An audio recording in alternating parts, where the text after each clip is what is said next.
Տոպ վայրեր, որոնք պետք է այցելել Դուբայ այցելելու ընթացքում։ Առաջին վայրը իհարկե Բուրջ Խալիֆան եւ Դուբայ մոլն է, որտեղ կտեսնենք աշխարհի ամենամեծ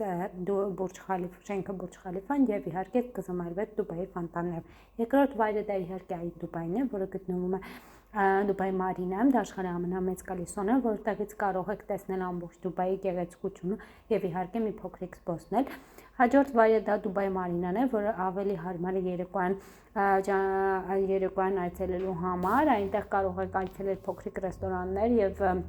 նաև ակումբներ եւ զմայլվել Մարինայի գեղեցկությամբ եւ վերջի վայրը իհարկե Miracle Garden-ն է, այսինքն ծաղիկների պարտեզը, որտեղ կտեսնեք ամենագեղեցիկ կոմպոզիցիաները պատրաստված ծաղիկներից եւ կզարմանաք նույնիսկ այնտեղ կարող տեսնել մեծ օդանավ, որը պատրաստված է հենց ծաղիկներից։ Այո, այս ամենը գտնվում է Դուբայում։ Եթե ուզում եք ստանալ ավելի շատ ինֆորմացիա ճամփորդելու մասին եւ ինձ նման ճանապարհորդասեր եք, ապա բաժանորդագրվեք իմ Instagram-յան ալիքին, ինչպես նաեւ հետեւեք ինձ YouTube-ով։